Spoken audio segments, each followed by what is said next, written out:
Hola, buenos días, buenas tardes o buenas noches, según donde se estén conectando con nuestro programa. Queremos darle las gracias por acompañarnos hoy en otro episodio, digamos, de este taller que estamos haciendo de arte y política en el Instituto Internacional de Activismo Hannah Arendt. Hoy tenemos una invitada muy especial, una amiga de muchos años, alguien que conocí cuando ella era muy joven, en un viaje que hice a Guatemala, y que con el tiempo ha demostrado que es una de las mejores artistas de Latinoamérica y una de las mejores artistas de performance, diríamos, que tenemos en el arte contemporáneo. Sus exposiciones es una larga lista. Entre las cosas que por las que ha sido reconocido es que ganó el León de Oro en la Bienal de Venecia, una de las pocas latinoamericanas que lo ha ganado, y una de las pocas mujeres también. Y bueno, yo creo que la obra habla por sí sola, es una persona valiente, una artista arriesgada y un ser humano increíble. Quiero darle la bienvenida a Regina José Galindo, mi amiga, mi compañera entre los artistas y alguien que admiro mucho. Hola Regina, muchas gracias por haber accedido a estar en nuestro taller y pues acá te paso el espacio. Muchas gracias. Muy emocionada por estar en Instar, con muchas ganas desde hace tiempo de participar de alguna manera. Pues yo quería participar de alumna, pero esta vez me tocó no, ya pasaste esta etapa. La charla, pero ojalá que pueda en algún momento recibir algunos de sus talleres que siempre son tan potentes. Pues yo les voy a presentar, hacer un recorrido por mi trabajo de los últimos 25 años, hablando un poco sobre los pilares que más me interesan, que ha sido el género. Básicamente la violencia de género ha sido uno de los issues, uno de los temas que más he tratado desde mi trabajo como poeta y desde mi trabajo como artista con el cuerpo. Desde mi primer performance ese fue el tema que traté y supongo que esto radica en mi ser guatemalteca. Yo nací en Guatemala en el año 74 y como ustedes bien saben, Guatemala tuvo una guerra civil que empezó en el 54, terminó en el 96. Así que a mí me tocó nacer y crecer en los peores años del conflicto armado, en el genocidio que sucedió durante los años 80. Y este conflicto, esta guerra interna, produjo una sociedad completamente fracturada. Tuvimos 200,000 personas muertas, una cantidad similar de desplazados y desaparecidos y desaparecidas. Y el abuso hacia el cuerpo de las mujeres fue una estrategia palpable durante los años de la guerra. Fue una estrategia de guerra. Y vivo en un país pues con muchos problemas sociales a causa de este conflicto que nos antecede. En Guatemala son de 20 a 24 violaciones que suceden al día, 4 a 7 mujeres desaparecidas por día. Así que hablar de estos temas nunca está de más, y especialmente porque el feminicidio y los abusos de género hacia nuestros cuerpos, es un problema que no solamente sucede en Latinoamérica, sino en todas las partes del mundo. Voy a compartir pantalla y empiezo a presentar. Soy lugar común, como el eco de las voces, el rostro de la luna. Tengo 2 tetas diminutas, la nariz oblonga, la estatura del pueblo. Miope, de lengua vulgar, nalgas caídas, piel de naranja. Me sitúo frente al espejo y me masturbo. Soy mujer, la más común entre las comunes.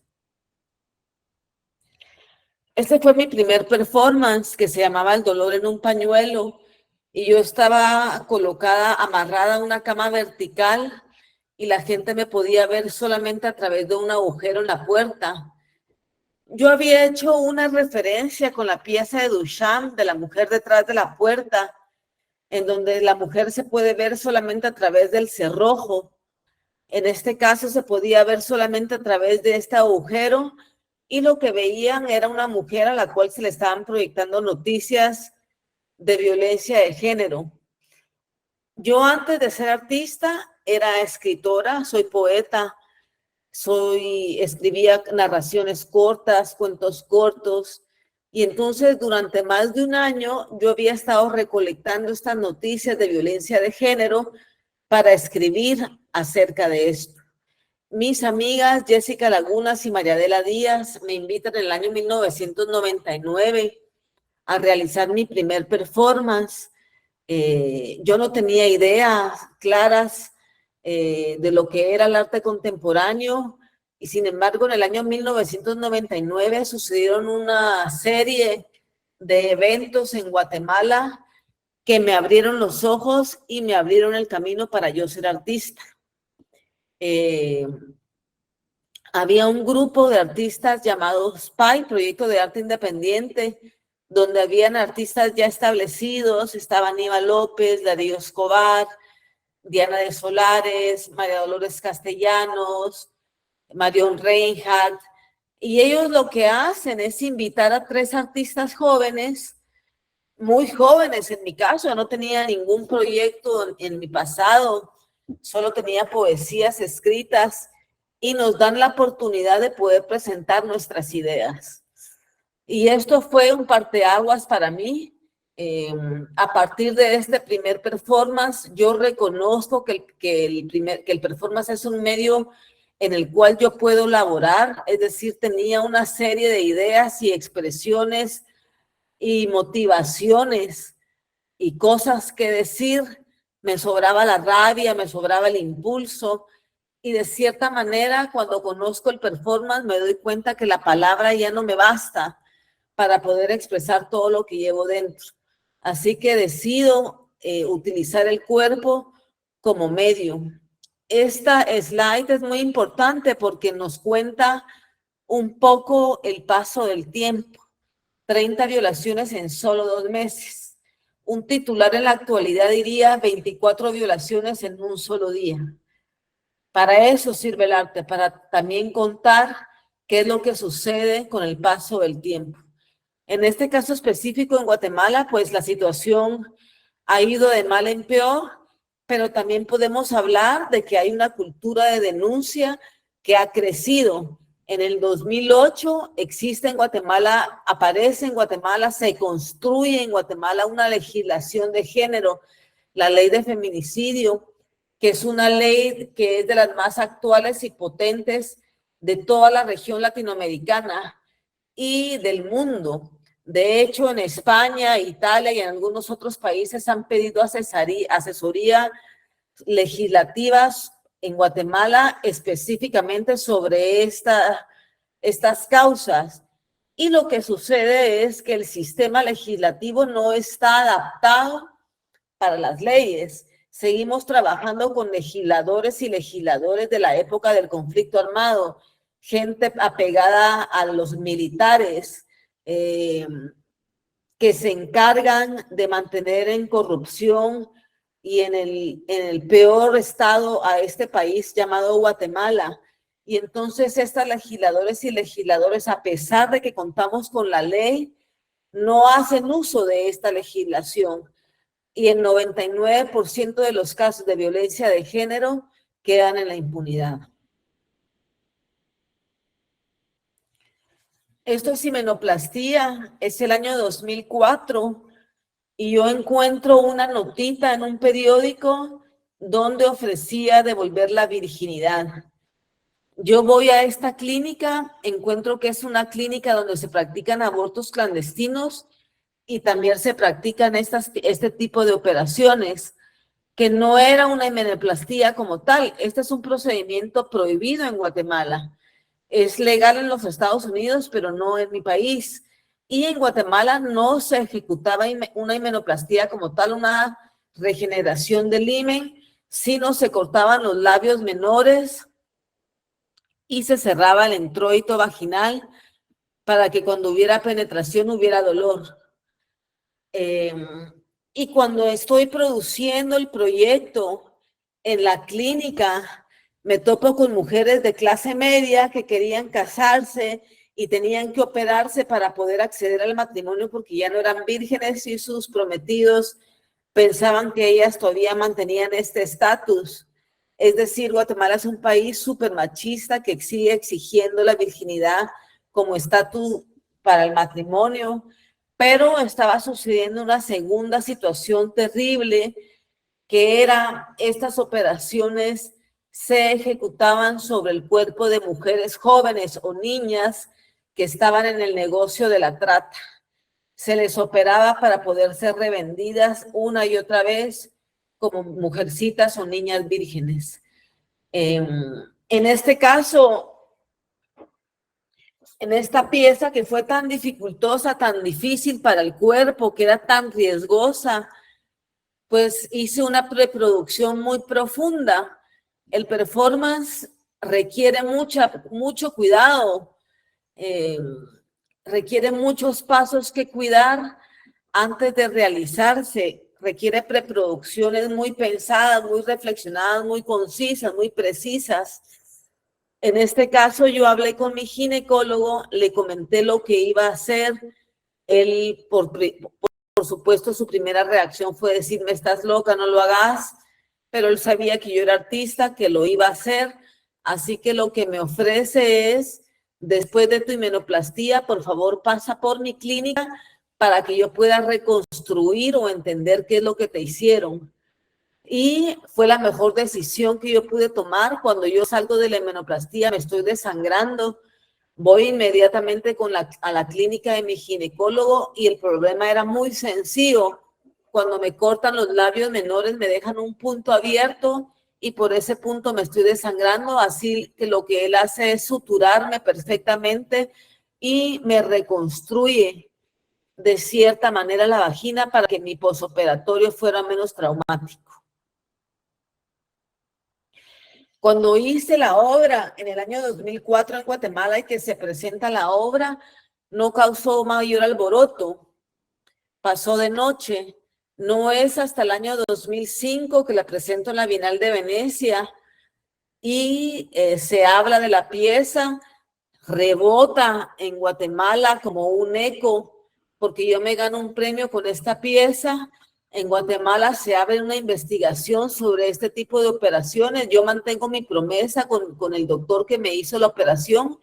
Yo nunca doy su nombre ni el número de su clínica, que fue el trato que tenía con el médico que me operó, pero el Ministerio Público sí llega a cerrar algunas de estas clínicas que existían en la zona central de la ciudad de Guatemala.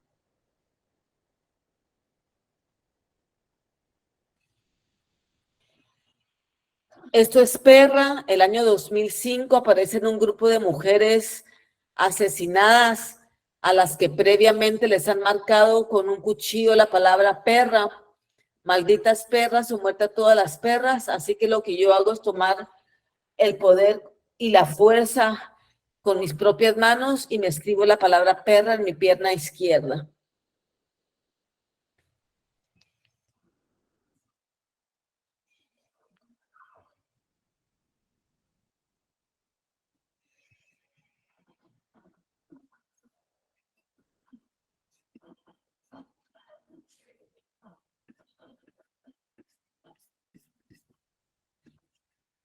Hay un violador entre nosotros, vestido de civil, bien peinado, bien perfumado, bien portado. No lleva la vela en la frente, bromea de vez en cuando y cae bien. Hay un violador entre nosotros y nosotros lo abrazamos, lo presentamos, lo llevamos de la mano a nuestra casa, lo sentamos en la mesa con nuestra familia, nuestros amigos y cae bien. Le prestamos libros y los devuelve, le prestamos plata y la devuelve. Le abrimos el corazón, él se abre la bragueta. Te acompaña un trago, a 2, a 3, y espera cauteloso a verte dormida. Hay un violador entre nosotros. Él solo da la verga, nunca da la cara.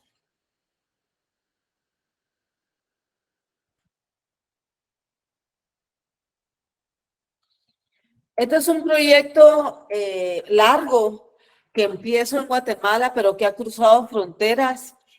Yo rento una valla de 4 por 6 metros durante 3 meses, perdón, y la coloco en la avenida Roosevelt. En esta avenida habían sucedido una serie de violaciones colectivas ejecutadas por un grupo de policías que se dividían en dos. Un grupo estaba vestido de civil y un grupo estaba vestido de policía. Los policías uniformados hacían el alto y cuando descubría que habían mujeres solas con ciertas características físicas, porque todas las mujeres se parecían, estaban entre un rango de 20 a 26 años, todas con pelo largo, liso, con características criollas, manejando un carro solas y el carro polarizado. Los policías le daban un aviso al segundo grupo de policías vestidos de civil que estaban más adelante y ya este segundo grupo se encargaba de secuestrar el auto y violentarla sexualmente dentro del vehículo. Cuando empiezan a salir las denuncias, la vicepresidenta del país, Roxana Valdetti, aparece en televisión culpándonos a nosotras, diciendo que de cierta manera la responsabilidad es nuestra por estar a altas horas de la noche solas en la calle y nos recomienda estar siempre acompañadas. Las altas horas de la noche eran de las 7 de la noche a las 10 de la noche, que es la hora que las mujeres salen de sus trabajos o de la universidad, y era la hora en que sucedían las violaciones. Mi reacción entonces es rentar esta valla y colocarla en la avenida donde suceden estos abusos. La coloqué también en el Ecuador, en unos cubos instalados frente a iglesias o edificios institucionales del gobierno.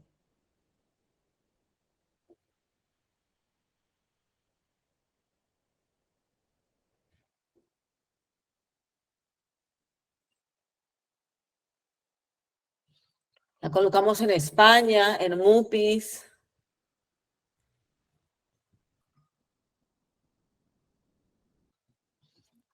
Y en Uruguay hicimos pintas en el espacio público.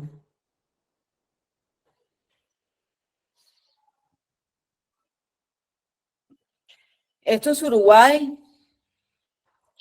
Y yo tenía una impresión muy alta de Montevideo, de Uruguay, un país del segundo mundo, Mujica, un país desarrollado, con un nivel de educación muy alto.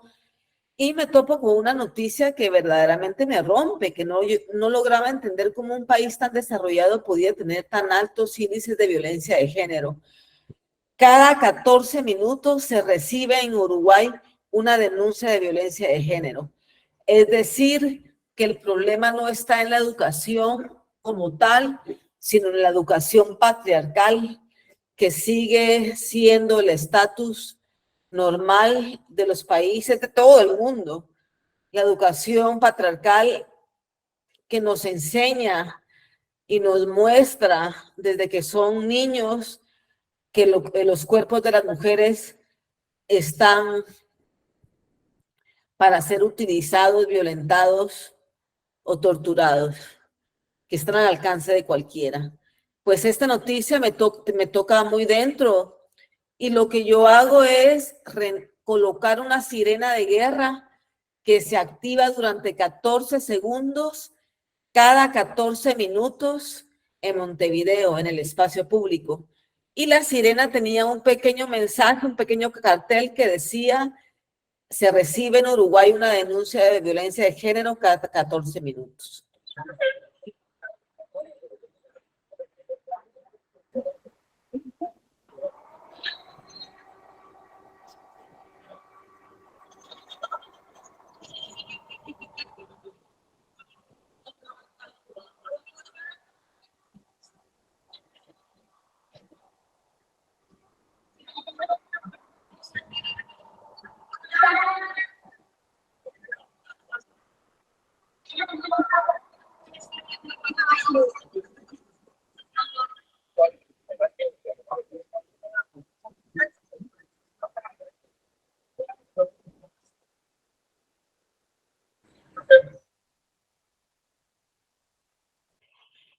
Este es un trabajo tremendo, de los trabajos más duros que he realizado en este país, de los que más me tocan y de los que más me hacen sufrir cuando los pienso. Se llama Las escucharon gritar y no abrieron la puerta. En el año 2017 sucede un crimen de Estado en Guatemala. Hay un grupo de niñas que viven en un hogar Virgen del Refugio, y este hogar las protege, y en este hogar viven niñas que son recogidas de sus propios hogares porque en sus propios hogares sufren violencia sexual. El Estado toma a estas niñas y las ampara y ¿verdad? Las metía en un refugio para alejarlas del peligro de sus propios hogares. Y sin embargo, lo que está sucediendo, porque esto fue la punta del iceberg, en los refugios en Guatemala, refugios que están a cargo del Estado. En este caso, el Hogar Virgen del Refugio estaba a cargo de la esposa del presidente Jimmy Morales. Y lo que sucedía es que dentro del refugio las niñas eran tratadas sexualmente dentro de un sistema élite, dentro de ministros, militares. Las niñas a altas horas de la noche eran sacadas del refugio y eran violentadas sexualmente. Así que las niñas hacen una huelga dentro del refugio, logran escapar del refugio el 7 de marzo del año 2017. Este es el rostro de las niñas que vivían en el refugio, oscilaban entre los 13 y 16 años de edad. Las niñas escapan del refugio, el gobierno lanza o saca a los antimotines a las calles a buscarlas, logran interceptarlas a la 1 de la mañana en un barranco donde están escondidas, y esa es la última escena que nosotros logramos ver por las redes, ¿verdad? La noticia se viralizó del escape de estas niñas. Estas niñas estaban transmitiendo vía directo, vía Twitter, vía Instagram, su huida, y estaban denunciando las razones de su huida. Algunas de ellas estaban embarazadas por las violaciones a las que constantemente eran sometidas, además de una serie de maltratos y falta de comida y abusos que sucedían dentro del refugio. Pues la última imagen que vemos es un video de ellas en el barranco rodeada de policías, y una de ellas le dice a las demás: mucha, ya no lloremos, mejor cantemos. Y las niñas empiezan a cantar una canción del Buki. Esta canción de si no te hubiera sido, sería tan feliz. Y esa trágica imagen de estas niñas cantando en medio del llanto, rodeadas de policías, es lo último que vemos. La noticia nos cuenta que las niñas son devueltas al hogar, encerradas en una pequeña habitación de 4 por 6 metros. Ahí pasan todo el resto de la madrugada, y al día siguiente, dentro de la habitación donde hay encerradas 56 niñas, se da un fuego, y el fuego las quema vivas a lo largo de 9 minutos, y las autoridades del refugio las mantienen encerradas, no les quitan la llave, y las escuchan agonizar y gritar a lo largo de 9 minutos, y no les abren la puerta. Dentro de este grupo, 41 niños pierden la vida quemadas vivas, y el resto quedan con cicatrices de las cuales nunca se van a recuperar. Unos meses posteriores a este crimen de Estado tremendo que sucede un 8 de marzo, para más dolor, el día que celebramos o conmemoramos el Día de la Mujer, el Día de la Lucha de la Mujer, estas 41 niñas son quemadas vivas por el Estado guatemalteco. Este hecho nos paraliza a todas las mujeres en Guatemala. Sufrimos demasiado por este acontecimiento, sabíamos que era un crimen de Estado y no sabíamos por dónde denunciar o cómo unirnos a la denuncia o al dolor de estas madres que habían perdido a sus hijas en un resguardo del Estado. Niñas doblemente violentadas por sus hogares y por el Estado. Unos meses posteriores, unas madres y unas niñas sobrevivientes nos invitan a un grupo de artistas y nos piden elaborar o producir un proyecto para que se siga hablando del tema, intentando buscar justicia en el sistema penal.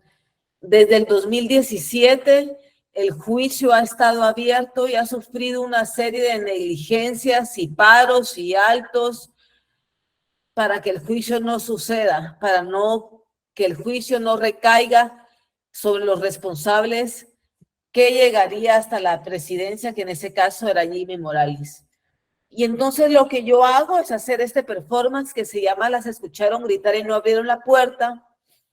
Yo hago una llamada abierta, invito a 40 mujeres, 41 conmigo, nos encerramos en una pequeña habitación de 4 por 2 metros, nadie nos puede ver, y adentro de la habitación lo único que hacemos es gritar sin guardar respiro, con todo nuestro pulmón, a lo largo de 9 minutos, sin guardar respiro. Y la gente solo podía escuchar nuestros gritos que estaban siendo amplificados por un sistema de audio. Un director de coro en Guatemala nos enseñó cómo guardar el aire en el estómago y poder gritar a lo largo de 9 minutos. Respiramos, 3, 4, respiramos. Sacamos por la boca. Una vez más, 3 y 4. Sacamos por la boca. La fuerza viene de detrás. No concentren su fuerza en la nariz, como cuando nos están abriendo. ¿Están listos? ¿Estamos? Voy a contar de 4 y empezamos. ¿De acuerdo?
Abrirán mis gavetas, sacarán mis calzones al sol, revisarán minuciosamente mi pasado y dirán quizás que lo merezco.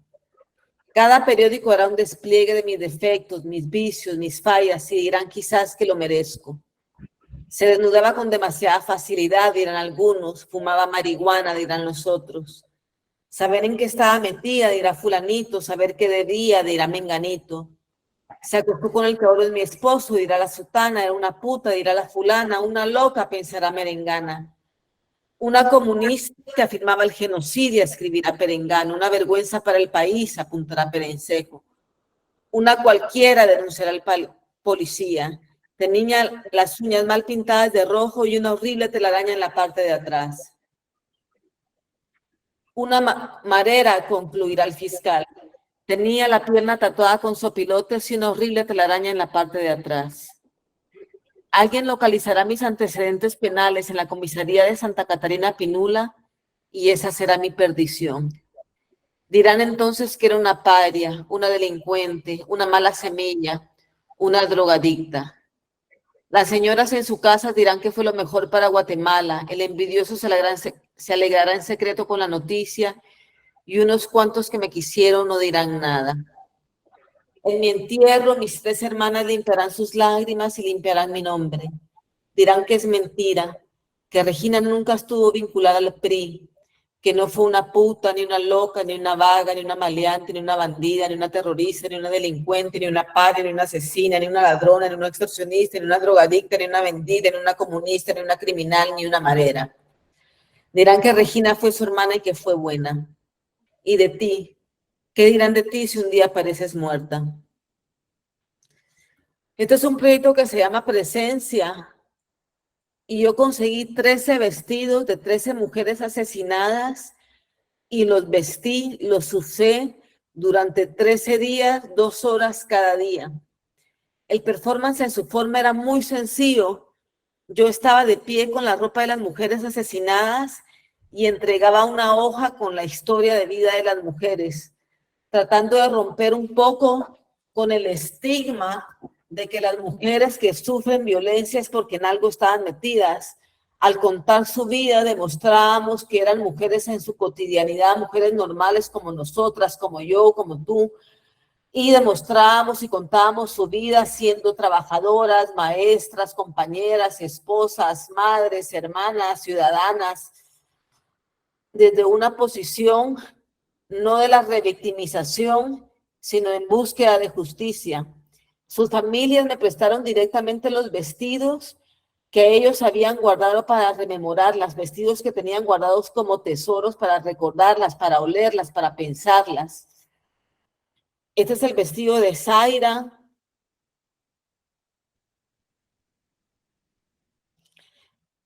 Este es el vestido de Patricia. Lo que sucedió en algunos días, y fue muy duro para mí, porque yo no lo tenía contemplado, yo estaba jugando mi rol de artista de performance, y yo en un performance nunca dejo ver mis emociones, siempre estoy en un rol neutral, viendo un punto fijo, y no dejo que mi historia personal se deje escurrir a través de la imagen que proyecta mi cuerpo. En este caso, la historia fue distinta. Los 13 días que yo usé el vestido, lloré. Era muy difícil mantenerme cuerda y sobria a lo largo de estas dos horas que yo tenía puesto el vestido. Pensaba en las historias, pensaba en las vidas, en sus muertes violentas, porque todas habían sufrido una muerte espantosa. Pero lo más duro que me sucedió es que algunos familiares, algunas amigas o amigos, se acercaban a mí, me abrazaban, me besaban, me hablaban como refiriéndose a sus muertas. Y lo más extraño de todo es que yo, sin habérmelo planteado racionalmente, jugué el rol de medium, porque estando en performance, yo las abrazaba y respondía y hablaba como si fuera su muerta. En el caso del vestido de Patricia, yo hablaba con su hija y le pedía que dejara de sufrir, que siguiera adelante con su vida, que yo estaba tranquila, que yo estaba en un lugar seguro y que ella tenía que continuar. Ella me decía, mami, te extraño, mami, te amo, y me abrazaba y me besaba, y yo correspondía a sus gestos. Y esto me sucedió a lo largo de varios días. Fue los momentos más duros. Este es el vestido de Dorita, una niña con síndrome Down que fue violentada sexualmente por 4 agresores. Entraron a su casa, violentaron a su mamá y a la niña, luego las torturaron con un alambre de púas, las amarraron y las torturaron A la madre, creyéndola muerta, la tiraron en un barranco y a la niña le prendieron fuego a la casa y la quemaron viva. La madre sobrevivió la tortura en el barranco, pidió ayuda y logró identificar a los agresores, que eran 4 vecinos que cometieron el crimen con la única intención de robar unas gallinas que la señora tenía. A pesar de haber reconocido a los criminales y haber tenido el semen de los 4 hombres sobre su cuerpo, su niña y ella, el caso quedó en la semi-impunidad porque solo 2 agresores fueron encontrados culpables. La madre seguía buscando justicia.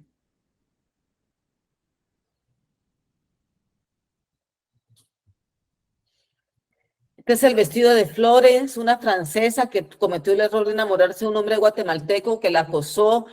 Era su novia. Cuando ella se da cuenta que él era muy celoso, decide dejarlo y regresar a Francia, pero comete el error de avisarle. Ella compra su pasaje para regresar a Francia y un día antes de su vuelo va a la casa del agresor a despedirse. Ese mismo día él la ahorca y deja tirado su cuerpo en la acera de las calles de Guatemala. Este fue un caso muy alto impacto. Inclusive el gobierno de Macron exigió al gobierno de Guatemala una aclaración del caso, pero la impunidad en Guatemala es más fuerte que nada y el caso sigue en la impunidad. Este es el vestido de María del Rosario. Este vestido, el traje me lo prestó su mamá y cuenta que ella quiso ser policía desde que fue una niña. Logró entrar a la institución y a los pocos días empezó a ser acosada sexualmente por un comandante de alto rango. Ella pone una denuncia por acoso sexual y por violencia dentro de las oficinas de la policía y es asesinada dentro de la agencia de policía, dentro de las oficinas, con un tiro en la cabeza. El caso sigue en la impunidad. Un vestido de la familia Daflón, el vestido de María Cristina, el vestido de Kenia. Este es el vestido de Karen Lisset. Era una niña de 17 años y lo que yo hago con este vestido es llevarla de viaje. Esta es una niña que soñaba con viajar y su madre le llegó a comprar este vestido que no se estrenó. Un pandillero la asesinó y su cuerpo cayó sobre los brazos de su madre. Yo tomo el vestido y lo llevo a Atenas y lo presento en la documenta de Kassel en Grecia. Igualmente con este vestido de Mindy, ella fue agredida físicamente por su esposo, le cortó la nariz con un machete. Ella lo denuncia, logra llevarlo a la cárcel, consigue financiamiento de varias instituciones de ayuda humana, logra reconstruirse el rostro y la Fundación Sobreviviente es una institución que ayuda a mujeres en casos de peligro. Le consigue un salvoconducto para que se vaya a vivir a España, a Madrid, junto con su hijo. Nuevamente ella comete el error espantoso de ir a prisión, avisarle a su victimario de que se va a vivir con el hijo de ambos a España y él desde la cárcel da la orden de que la violenten sexualmente y la torturan. El cuerpo de ella aparece en pedazos sobre un río de aguas sucias a los pocos días. Y entonces yo cumplo su último sueño, cojo su vestido que presta su madre y lo llevo a Madrid y la presento en Madrid.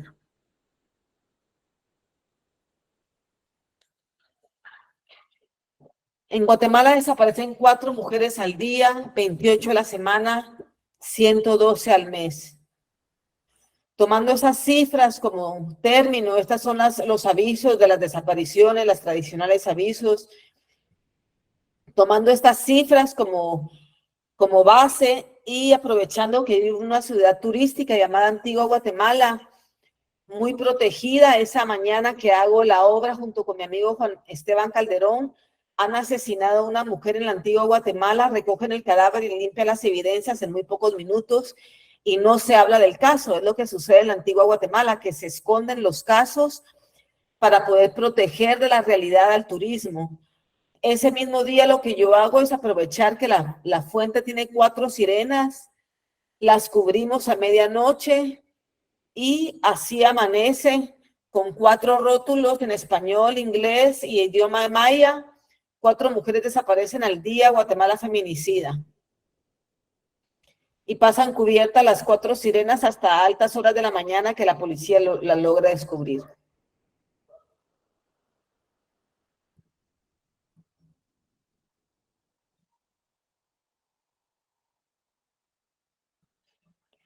En este 4 son 28 mujeres cubiertas, paradas a las 5 de la tarde, que se van desapareciendo con la luz del sol. 28 mujeres desaparecidas a la semana.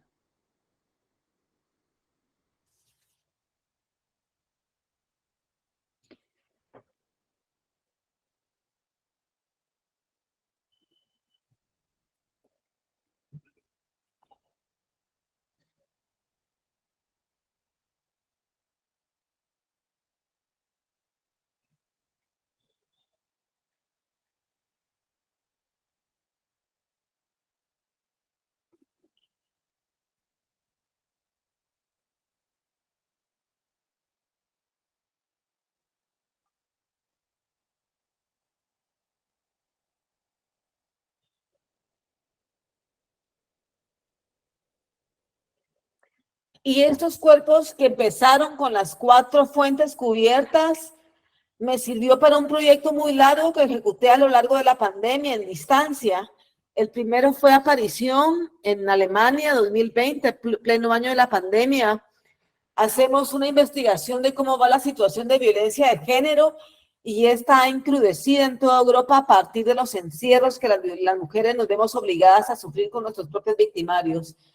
Y las cifras se disparan en toda Europa. En Alemania, una mujer es asesinada cada tercer día por su pareja o expareja. Crímenes cometidos dentro de la sociedad alemana, no son crímenes cometidos dentro de población migrante. Y entonces en el performance, una mujer aparece en el espacio público cubierta cada tercer día.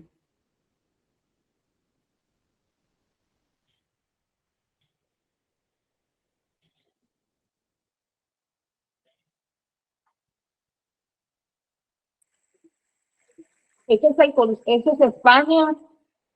Perdón, esto es España. Donde llevamos un conteo el día que se hace el performance, hay 31 mujeres asesinadas, y en Artá, donde se tocan las castañuelas y el ballet del ballet y son tradiciones muy grandes, hay 31 mujeres cubiertas tocando las castañuelas como fantasmas.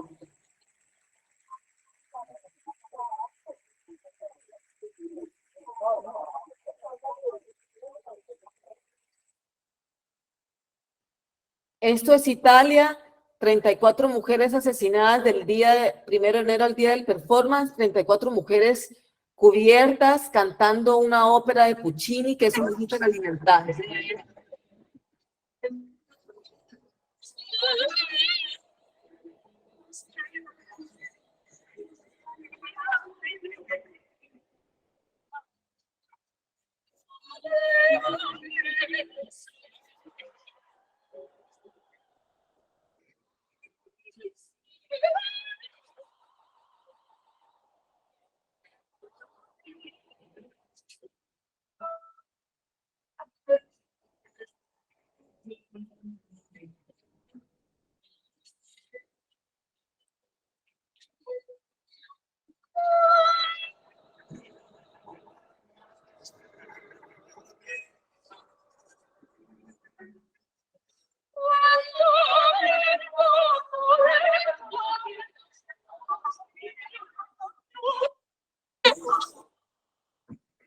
Y esa es la última pieza, con eso cierro el proyecto. Estamos en España, 34 mujeres asesinadas del 1 de enero al 24 de junio que se realiza el performance, y hay 34 mujeres cubiertas bailando flamenco, como fantasmas expresando su dolor desde el otro mundo.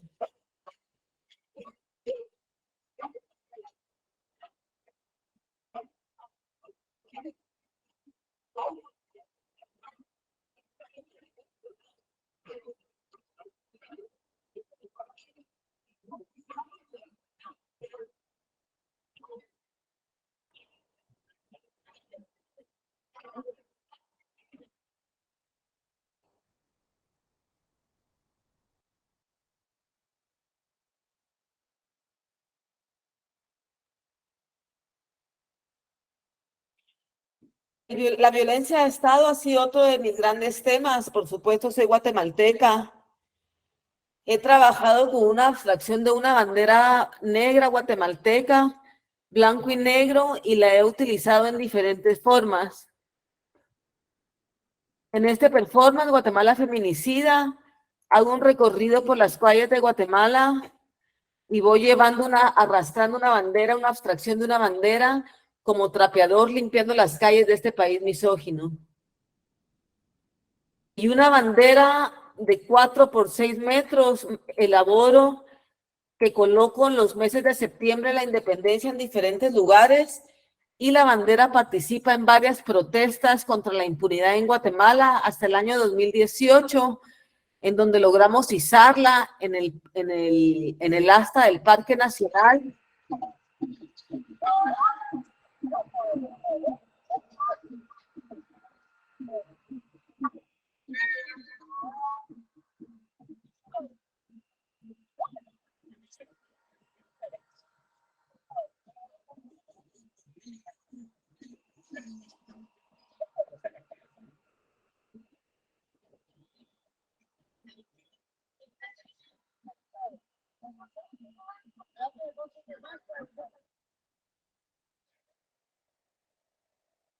¿Sí se ha estado escuchando bien? Se escuchó Las Mujeres de la Ópera, este no se escuchó. Ok. Entonces no sé qué, pero bueno, seguimos. Por cada milpa que tú quemes, nosotros sembraremos 100 semillas. Por cada feto que tú mates, nosotros criaremos 100 hijos. Por cada mujer que tú violes, nosotros tendremos 100 orgasmos. Por cada hombre que tú tortures, nosotros abrazaremos 100 alegrías. Por cada muerto que tú niegues, nosotros tejeremos 100 verdades. Por cada arma que tú empuñes, nosotros haremos 100 dibujos. Por cada bala perdida, 100 poemas. Por cada bala encontrada, 1000 canciones. Este es un poema que le escribo a Ríos Montt. Es un militar que estuvo en el gobierno en el año 80-82. No fue un dictador porque estuvo solo 2 años en el gobierno, y sin embargo durante sus años de gobierno se cometió las más grandes barbaries en mi país. Él fue acusado por genocidio en el año 2013 y fue encontrado culpable por la muerte de más de 200,000 personas. En el año 2003 él es presidente del Congreso y logra modificar las leyes para ser candidato presidencial de nuevo. El día que él hace ese aviso, yo hago este performance, salgo a las calles al espacio público y hago una caminata desde la Corte de Constitucionalidad al Palacio Nacional, que era el camino que él quería retomar para ser presidente de nuevo. Y voy dejando un recorrido de huellas de sangre humana a mi pasar, como memoria de todas las personas que perdieron la vida durante el genocidio.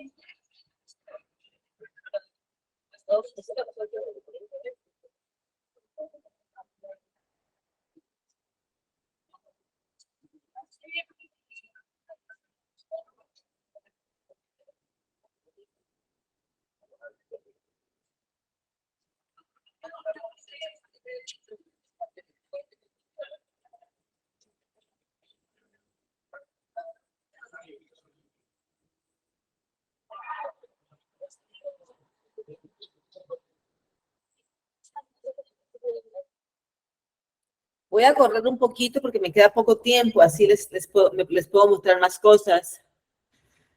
Esto es mientras ellos siguen libres, y yo tomo como punto de partida mi nacimiento, la obra de Frida Kahlo, para hablar del genocidio. Durante el genocidio lo que sucedía es que el ejército llegaba a las comunidades indígenas y dividía a los hombres de las mujeres, y dividía a las mujeres embarazadas del resto de mujeres. Las amarraban de esta manera según miles de testimonios y procedían a violentarlas sexualmente entre 15 o 20 soldados para generar en ellas abortos e infecciones muy grandes que no les diera la oportunidad de procrear más vida en un futuro. Es decir, era una estrategia de genocidio. Y yo estoy amarrada a este catre en posición de violación con estos cordones umbilicales reales que conseguí en una clínica clandestina de abortos.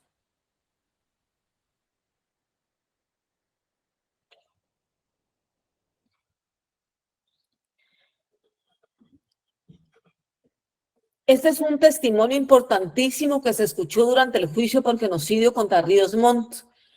Un militar protegido cuenta cómo el Estado, el ejército, llegaba a las comunidades indígenas con una máquina retroexcavadora. El ejército primero quemaba las cosechas, mataba a los animales, después violentaba sexualmente a las niñas y mujeres y posteriormente asesinaban a toda la comunidad. Y los cuerpos eran tirados en estas fosas inmensas que ellos mismos preparaban con estas máquinas retroexcavadoras. Este testimonio fue importantísimo porque quedó demostrada la intencionalidad del Estado de matar a los pueblos.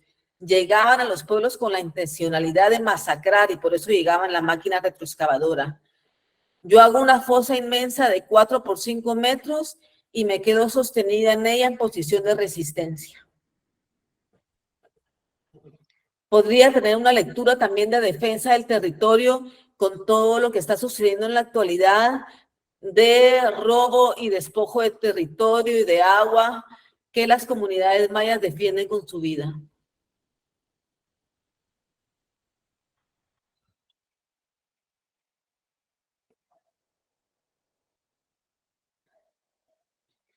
Esto es suelo común, lo hago en Ljubljana. Cuando me invitan, yo hago una investigación y me topo con la nota de que encontraron una fosa común con más de 5.500 cuerpos de soldados nazis jóvenes. Y al acuerdo que llega el gobierno alemán y esloveno es de cerrar la fosa y seguir adelante. Esto me da a mí la certeza de que todos los países están construidos sobre la muerte y el despojo, no solamente el tercer mundo. Así que hago esta pieza que se llama Suelo Común, todos caminamos sobre la muerte. Y yo estoy dentro de una fosa en el suelo y la gente tiene que caminar sobre mí para poder avanzar.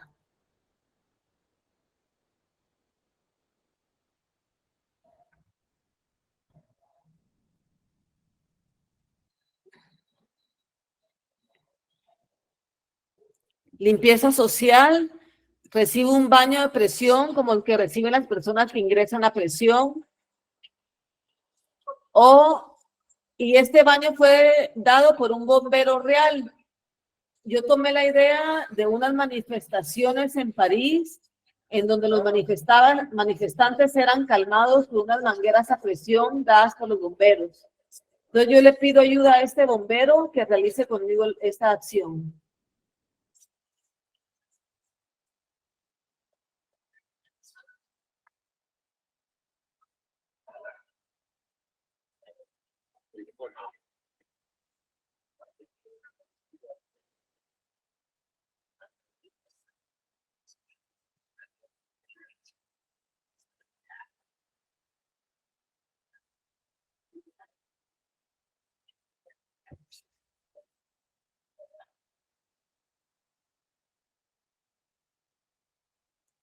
En confesión, contrato un voluntario para que practique conmigo el waterboarding, que es una estrategia para obtener información a personas torturadas, víctimas de los Estados Unidos como sospechosos de terrorismo.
Este es un performance que hago con mi boca. Se llama saqueo o looting. Y yo tenía una boca perfecta, sin ningún relleno, y la tomo como metáfora de las tierras vírgenes y llenas de minerales y ricas de Guatemala. Un dentista en Guatemala a lo largo de 8 meses agujerea mis molares, un molar por mes, y me coloca un relleno de oro puro guatemalteco en cada uno de mis molares. Me tomó 1 año realizando la primera parte en Guatemala. Cuando ya tengo la boca llena de oro, viajo a Alemania con los rellenos permanentes, y ya en Alemania se realiza el performance que consiste en un dentista alemán extrayendo el oro de mis muelas, que es dejado expuesto en el Museo de Alemania, mientras que yo regreso a mi país con la boca vacía. Voy a adelantar para terminar.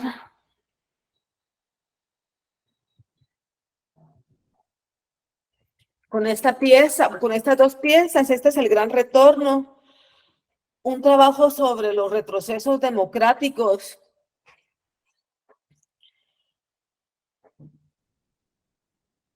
Voy a terminar con esto mejor.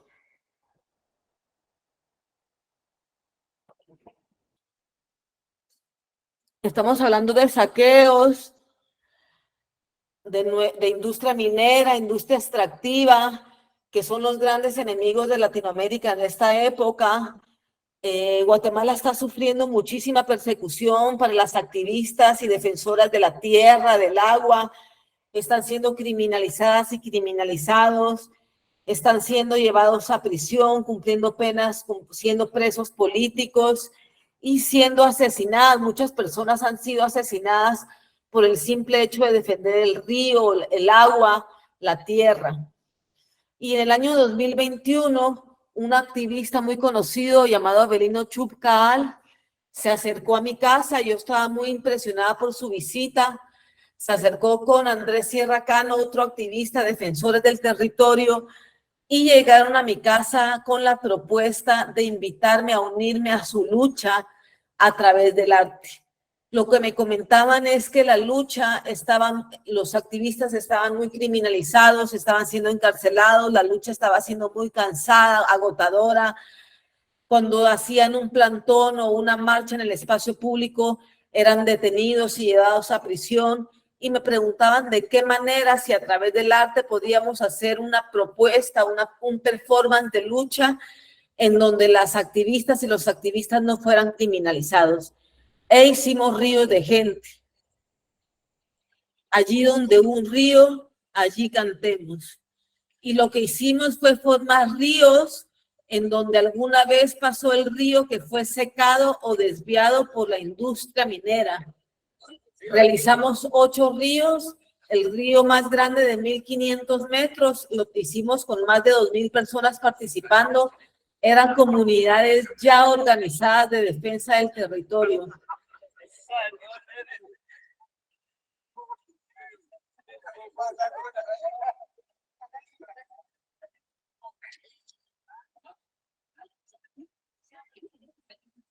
Y esa jornada de resistencia y de protestas tuvo mucho éxito. Lo hicimos, formamos 8 ríos en un solo día, en 8 diferentes comunidades, y nadie fue detenido.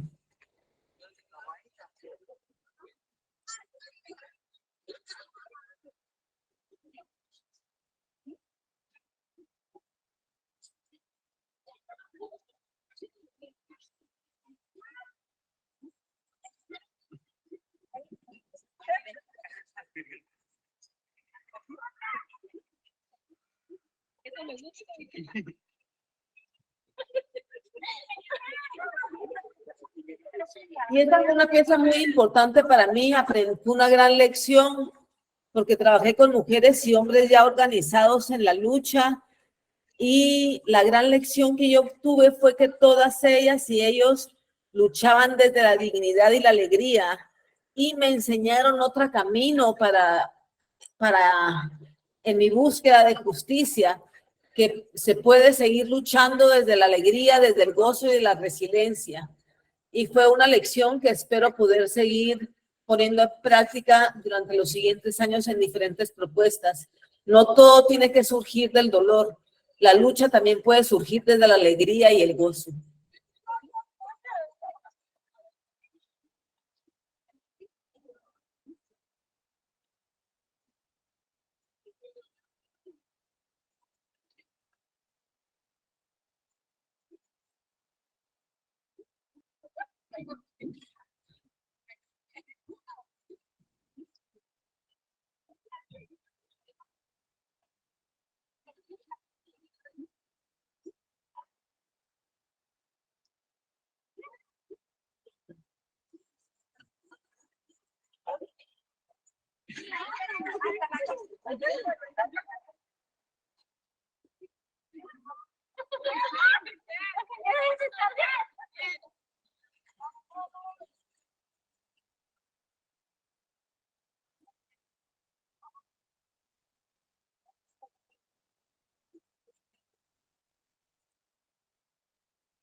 Estudiantes que este día con nosotros están participando.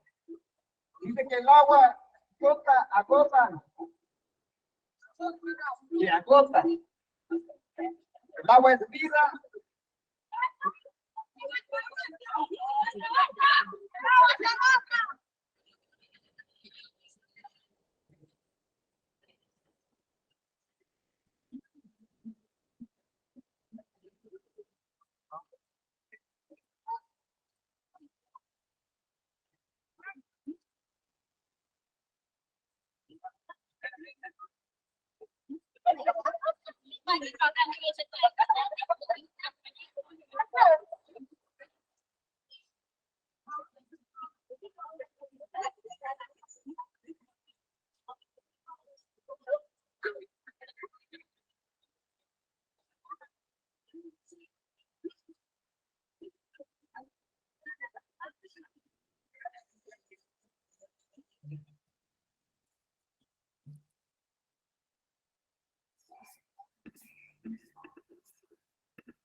Y con eso cierro la presentación. y abro para que podamos platicar, que me hagan preguntas. Muchísimas gracias, Regina, por compartir tu trabajo y además por demostrarnos el valor de la persistencia durante tantos años y por mostrarnos también la poesía, que además de ser poeta, la ejerces en tu obra visual. Y nosotros ahora vamos a cerrar el programa al público y nos quedamos dentro los talleristas conversando contigo y trabajando contigo. Quiero darles las gracias a todas las personas que vieron el programa, recordarles que la semana próxima a las 3 de la tarde va a estar Fabiana Rodríguez, una artista y activista por los derechos de los migrantes en Estados Unidos. Y como siempre, síganos por todas nuestras redes y escuchen las versiones de estos proyectos por Spotify, donde tenemos parte de todo nuestro archivo en versión oral, en versión audio. Muchísimas gracias, Regina. Y bueno, ahora nos quedamos acá. Gracias a ustedes y los esperamos la próxima semana.